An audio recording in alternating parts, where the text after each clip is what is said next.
Branca de Neve é o resumo de tudo que tem de errado na indústria cinematográfica e de blockbuster dos últimos tempos. Tudo. É com certeza uma das piores experiências cinematográficas de entretenimento, eu diria, de toda a minha vida. Então vamos lá, esse vídeo ele vai ter uma parte sem spoilers, que é o começo, onde eu vou conversar sobre Branca de Neve, e depois vai ter uma parte no final onde eu vou dar spoilers, vou falar mais e eu aviso antes de ter spoilers, vou comentar mais trechos do filme que eu não gostei mais no detalhe. E vale outra explicação importante, tá? Eu sou muito fã do material original. Eu assisti esse filme centenas de vezes com a minha mãe, com a minha irmã, eu sei as falas de cor, então eu tenho um apreço, um carinho e uma intimidade com esse material original, com o filme original, que com certeza afeta a forma como eu vi essa atrocidade que eu assisti no cinema. Então tenha isso em mente. Talvez, se você for ver o review de alguém que não tem tanta ligação com Branca de Neve, ou nunca assistiu o material original, talvez eles até tenham conseguido aproveitar alguma coisa dessa maçaroca que é esse filme novo, tá bom? Então, vocês estão avisados.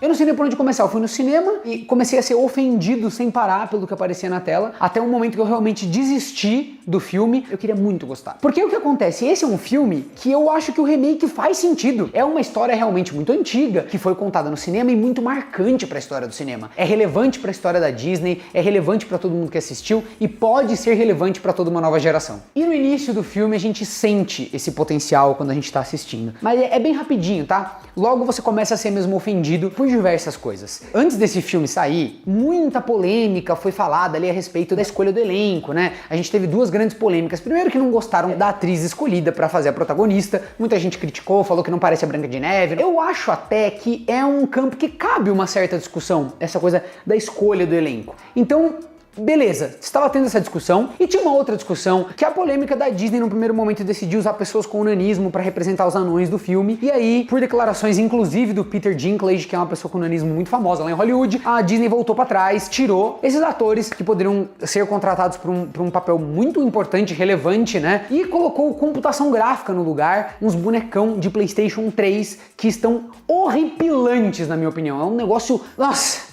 é horrível, tá? É horrível, é cursed, sabe cursed? É um negócio que dá até pra sonhar e ter pesadelos. Então você tem cenas musicais no filme que tá lá a protagonista interagindo com nada, né? Na verdade ela tá dançando sozinha e na minha opinião ela tira leite de pedra nesses momentos, mas mesmo assim fica ruim, apesar dela ser ótima cantora, tem uma voz muito bacana, tem uma imponência ali em cena e tal, mas ela não segura a onda e realmente o bagulho fica horroroso. Dá pra ver que fez falta ela tá contracenando com outras pessoas. Eu não quero ficar aqui tomando muito tempo de vocês, tá? Então eu vou tentar ir meio por ordem, tá? Coisas que eu nunca imaginei que eu ia criticar no filme da Disney. Mas assim, a produção do filme em si, eu achei que tava pobrinha, eu achei que tava ruim, sabe? Os cenários, o chalé ali dos anões, a graminha, o laguinho, tudo muito artificial, sabe? Eu não gostei da fotografia, eu achei feio. Tem uma cena dela cantando num portão do castelo e o portão parece ser feito de celofane, gente, de verdade, parece que é feito de isopor.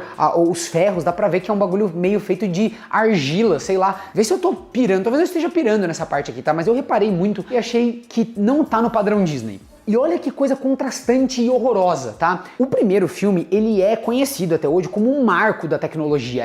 É quase um milagre o que os caras fizeram naquela animação original. Eles estavam ali inventando técnicas, jogando a tecnologia do audiovisual pra frente. E hoje em dia você assiste esse filme e você fica de boca aberta de saber que isso aí foi feito há tanto tempo atrás. E contraditoriamente, esse filme vem pra destruir tudo que o outro filme construiu, né? Ou seja, ele é a antítese do filme original, porque tudo de computação gráfica que tem nesse filme é podre, é de mau gosto, é de um mau gosto assim inacreditável. A começar pelos anões que são muito horríveis, velho. Parece que você tá vendo cenas de videogame, cutscene de videogame, e isso faz com que você não se importe por nenhum deles. Eles não convencem desde o primeiro minuto que eles aparecem na tela. Então você não tá nem aí pra esses anões. E a gente vai até falar do fato do filme diminuir a importância deles, tá? Pelo jeito que a história é construída, mas já vamos chegar lá. E aí tem todo o resto, os animaizinhos, que antigamente tinham cara de animal. Aqui eles forçam a barra, eles colocam uns olhões assim, tanto nos anões quanto também nos animais, pra ficar forçando a barra ali, de gerar uma conexão através dessa coisa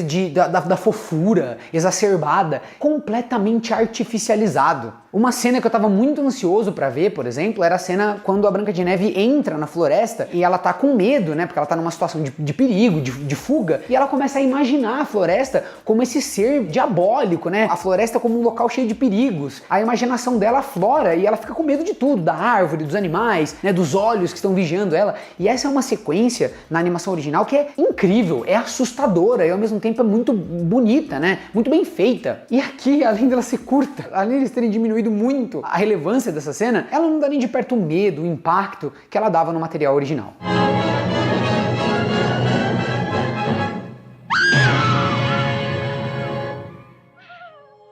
E aí, assim, eu poderia ficar aqui reclamando da parte técnica 1 milhão de anos, porque eu realmente não gostei, achei tudo de muito mau gosto. O filme não me convenceu na parte estética, que é, sim, uma parte muito importante do primeiro Branca de Neve, que é primoroso em tudo. Cada quadro é uma pintura, sabe, do filme. E aqui passa muito longe disso. A vilã, muito mal concebida. Achei os figurinos feios, óbvios. Nossa, o castelo, a geografia do castelo, que antigamente tinha todo um simbolismo. É um filme da Disney que parece baixo orçamento. Eu juro pra vocês, as cenas, a vilinha onde é o castelo, é uma coisinha assim, é uma ruinha, 4, 5 casinhas, sabe? É tudo muito pequenininho. Aí quando tem algum conflito, mostra a floresta assim, é 3 arvorezinhas, meia dúzia de pessoas. Eu não sei o que aconteceu, cara. Parece que os caras... Inacreditável. Inacreditável. Mas vamos deixar essa parte técnica de lado, porque talvez muita gente discorde de mim e ache o filme realmente uma coisa linda, maravilhosa. Beleza, ok. A história, pessoal, o que eles fizeram com a história e o desenvolvimento dos personagens é um crime.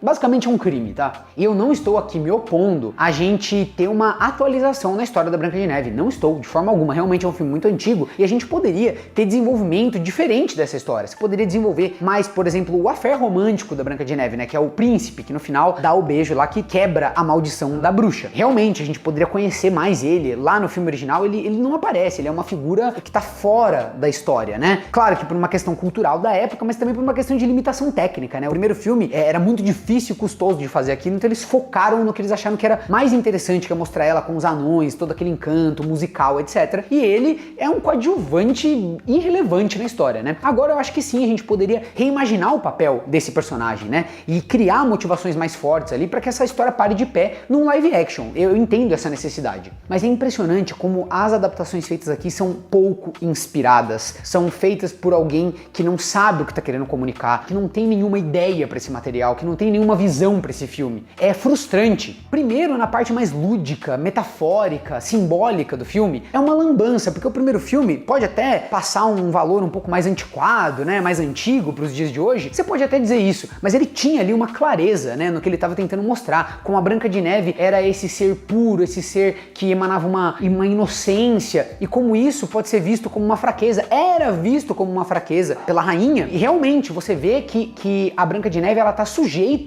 à maldade da rainha. Porém, é essa bondade, é essa fé, né, essa ternura dela que acaba vencendo no final da história e que acaba transformando os personagens que interagem com ela. Inclusive, na minha visão, os 7 anões, eles são homenzinhos, cada um com as suas característicazinhas. Eles são impetuosos, eles brigam, eles não se acertam. E é a presença da Branca de Neve que transforma esses personagens. Mas, o que é muito importante, eles também não transcendem as características originais deles. Eles continuam sendo as mesmas pessoas, só que agora mais ajustados, mais benevolentes, né? Então o mestre continua querendo ser mestre, mas ele é um mestre melhor. O Zangado, ele continua tendo aquela personalidade forte dele, mas agora com um olhar mais apurado. Então é isso que é legal. A Branca de Neve, ela transforma o lugar onde ela passa com aquela pureza dela, com aquela fé no futuro, com aquela fé nas pessoas. E a história sempre me passou isso, que essa confiança no futuro, essa ingenuidade, essa coisa meiga e doce, ela também é uma coisa muito poderosa. É um superpoder também, sabe? Claro, você tá mais vulnerável, mas ao mesmo tempo você é capaz de gerar grande mudança e grande bem no mundo. Era assim que eu enxergava. Ai, mas isso é um papinho. É lógico, gente, a gente tá falando de uma fábula. Branca de Neve é uma história fabulesca. Ou não? Ah, não, mas no material original eles não querem mais fazer uma fábula, brother. Então não adapta uma fábula. De novo, não precisava manter o filme original do jeito que era. Basta você saber o que você está fazendo com o material. Aqui, gente, sem dar muito spoiler, eles vão para um caminho de introduzir discussões modernas, politizadas, né? Talvez não de formas que você esteja imaginando, eu não quero dar spoiler aqui, mas entra uma questão de conflito de classes num certo momento que é muito mal explorado. É posto como se a família da Branca de Neve fosse uma família benevolente, apesar de ser ainda uma estrutura monárquica, aristocrática, e aí chega a rainha do mal num sistema de governo parecido, só que ela não dá torta pro povo, então aí a vida do povo está muito pior.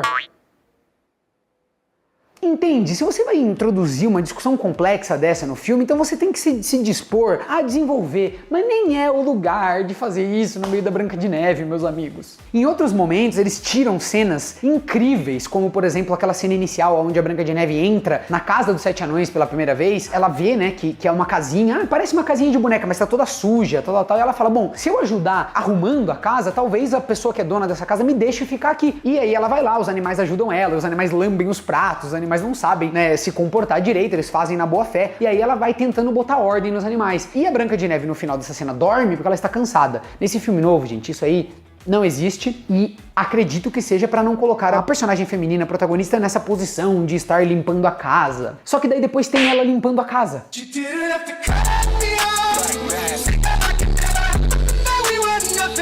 Humor. O primeiro filme era hilário, você racha o bico. Se você der hoje play na Branca de Neve original, você vai rir muito da cena quando os anões chegam na casa deles, vem fumaça e eles têm medo do que tá acontecendo, eles acham que é um monstro que invadiu aquilo lá. E aí vai o Dunga na frente, eles convencem o Dunga porque o Dunga não fala, ele não pode se defender. E são gags visuais que usam trilha sonora pra marcar o humor, pra representar o espanto que ele tá tendo, e você desde o começo sabe que é a Branca de Neve, que é um ser terno ali, que não tem nenhum perigo envolvido, e é engraçado ver os anões tendo medo daquilo. É uma cena divertidíssima, como outras tantas que tem no filme. Aí vem ele! Eu não esbocei uma sorrisa nesse filme. Pra não dizer que nada foi engraçado, eu vou te falar uma coisa. Tudo que envolve a rainha é constrangedor. E é um constrangimento meio The Office, porque claramente não está funcionando. Claramente é um negócio bizarro. E aí você até que ri. Entendeu? Nesses momentos você ri. Quando a rainha está lá cantando, com músicas, com letras que não querem dizer nada, e o cenário é tosco, e bate aquela sensação meio cringe, assim, de ai, gente, para, por favor, que tá constrangedor. É isso. É como se a rainha fosse o Michael Scott. Esse é o meu resumo. Então, se você for com essa cabeça, você vai conseguir dar risada no filme, com certeza. Vossa beleza é incomparável. Mas há uma garota. A sua beleza vem de seu coração.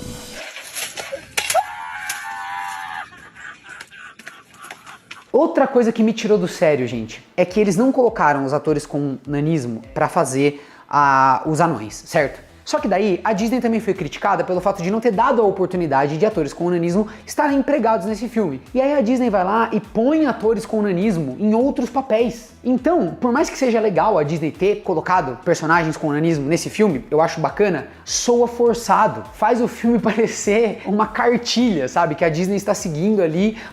Não. Então seria muito questionável colocar eles como seres fantásticos, então não vamos pôr. Mas também questionaram a gente por não estar empregando pessoas com nanismo, então vamos pôr. Que é isso, mano? É assim que funciona a arte agora? Vocês vão dando checklist nas reclamações que chegam pelas redes sociais? É assim que se faz um filme hoje em dia? É isso que eu tô entendendo. Essa é a fórmula do sucesso. E aí o que a gente assiste? Qual que é a história da Branca de Neve? É uma história sem pé nem cabeça. Você não entende a motivação dos personagens. Você não entende o que está acontecendo. Como uma fábula, uma história potente que Branca de Neve era, tanto é que a gente lembra dos símbolos, dos ícones, da maçã envenenada, de tudo, do figurino da Branca de Neve, dos anões. Até hoje as pessoas têm isso em tudo quanto é lugar. De tão poderosa que essa história, vira uma história fraquíssima, sem alma, que não quer dizer nada, que atira pra todo lado, que não sabe se é moderna, que não sabe se é clássica, que não sabe se quer ter um tom fabulesco e inspirador, ou se quer tratar dos assuntos da última semana, né, e discutir os temas políticos de hoje em dia. É uma maçaroca, é uma salada de coisa que não vai pra lugar nenhum e discute as coisas de uma forma pouco inspirada, sem gerar beleza na tela, sem gerar momentos onde você, sabe, tem aquela coisa, nossa, olha que espetáculo que tá acontecendo. Muito pelo contrário. Sabe o que parece? Que os realizadores desse filme não gostam de Branca de Neve, não gostam da história original, não acreditam na mensagem original do filme, não tem nenhuma conexão com o material original do filme. E de fato, eu vi a atriz que interpretou a protagonista dando várias entrevistas falando, ai, nossa, material super datado, eu assisti uma vez na vida. Dá pra ver que a equipe desse filme não assistiu ao filme original muitas vezes, não tem nenhum apego com essa história. Não só porque não quis manter a história original, como eles não entenderam nem o que é bom no filme original. Então tudo que é fantástico no filme original, eles encurtam. Juro, as cenas mais incríveis do filme original são curtinhas e mal feitas para dar espaço para um monte de baboseira. You know, the original cartoon came out in 1937, and very evidently so. There's a big focus on her love story, with a guy who literally stalks her. Yeah. Weird. Sabe o que eu vou falar pra senhora? Vai tomar no c... Pra fechar a parte sem spoiler, eu quero só explicar que realmente eu acredito que esse filme ele é o resumo do que tá acontecendo com a indústria cinematográfica, com a indústria de blockbuster. Parece que a gente parou de querer inspirar as pessoas, de querer contar as histórias que um realizador quer contar. E a gente está contando as histórias para cumprir, para agradar, para se encaixar na visão que as pessoas que estão indo ao cinema, que nem são as pessoas que estão indo ao cinema, né? As pessoas que se manifestam nas redes sociais, né? As pessoas que têm alguma voz política, que elas dizem que é certo ou errado. Então o artista, ele fica esquivando, ele fica tentando agradar todo mundo, dentro da ordem de prioridades do que os realizadores deveriam estar pensando na hora de fazer um filme desse, que é pra encantar, que é pra gerar beleza, que é pra inspirar as pessoas. As preocupações ficam nessa, de ai, nossa, mas o que vão dizer se eu fizer tal coisa? Ai, nossa, mas isso aqui, não, a gente tem que pensar que pipipipopopó, e aí vocês não fazem um filme, cara. Entendeu? A sensação que dá é que Branca de Neve é um filme longuíssimo e que na hora que termina, você não assistiu a nada. Eu vou fazer um vídeo em breve aqui no Pipocando falando mais sobre essa coisa, essa minha visão do grande problema da indústria cinematográfica hoje em dia, porque tem vindo tanto filme ruim, tanto filme que erra, mas por hora eu diria que a Branca de Neve é um ótimo resumo, assim, ele resume muito bem essa crise que a gente tá passando. E agora no final, com um pouco mais de spoiler, eu nem sei se tem muita coisa que eu quero falar. Eu não sou o cara que gosta de ficar enchendo o saco com furo de roteiro, eu acho isso meio idiota, mas tem uma coisa muito especial nesse filme que eu não poderia deixar de comentar, que é a cena onde você tem dois personagens presos numa masmorra e eles estão na cadeia, né, na prisão. E a prisão tem uma corrente que prende eles a uma parede. Um está tentando se soltar puxando a própria corrente da prisão da parede. Um ser humano normal puxando, assim. Aí o outro que está preso, que também tem uma corrente presa nele, fala, ah, desiste. Daí ele fala, não, eu era um desistente igual você, mas a Branca de Neve me fez ver que não é legal desistir. Daí o cara levanta e fala, você tem razão. Os dois pegam na corrente do cara, puxam a corrente da parede, a corrente sai e os dois vão embora da prisão. É isso mesmo. A corrente da prisão da rainha, que é feita para aprisionar pessoas na prisão, solta quando você puxa ela da parede. É nesse nível de roteiro que nós estamos aqui todos conversando, né? Então imagina o resto, né, do filme, como que foi planejado. Está um lixo. Lixo, super lixo. O afé romântico da Branca de Neve é patético. Ninguém se importa com aquele cara. Não é possível que eu esteja maluco. É um personagem insosso. Ela se apaixona por uma espécie de Robin Hood 2.0 que não sabe o que quer, que não tem uma plataforma de pensamento, não tem uma oposição à Branca de Neve exatamente. E o jeito que eles criam a história da família dela, que o pai dela queria que ela fosse a rainha, e aí o pai dela casa com a bruxa, e aí o filme quer vender que existe uma luta de classes, porque agora a rainha é do mal, ela impõe essa maldade ao povo. Só que daí, na hora que introduz o Robin Hood, fica uma coisa meio de assim, os ricos estão tirando, né, a rainha está tirando os alimentos, negando alimentos para a população. Mas como assim? Sendo que a estrutura de governo do pai da Branca de Neve era exatamente a mesma. Ela meio que é só uma sucessora. E o filme não cria tipo assim, ele era um rei bom e ela é uma rainha ruim. Não. O filme com o personagem lá do Robin Hood, ele meio que rouba, né? Ele meio que faz meio que... Não dá nem pra entender, né? Ele rouba, ele é um ladrão. Mas ele rouba porque eles estão passando fome. Horripilante, pessoal. E aí, por último, o lance do Dunga falar no final. Se você vai mexer num negócio tão canônico, tão marcante, eu acho que você precisa pensar antes de fazer isso. E aí ele fala e não tem impacto nenhum, e você ainda subverte o sentido original da história, aonde, como eu já disse aqui, aqueles homenzinhos, os anões, cada um tem a sua característica, e eles vencem, eles são úteis através daquelas características. Cada um ali tem um papel, eles aprendem a lidar com a sua própria personalidade, as suas próprias características, aprendem a usar aquilo pro bem. É isso que é o arco deles durante o filme. E o Dunga, ele é útil, ele é fantástico, sendo quem ele é. Só que agora no filme não. É como se ele, ao transcender o fato de não falar, ele se torna então o Dunga em potencial, né? O Dunga que se libertou da timidez, das amarras. Que bobagem!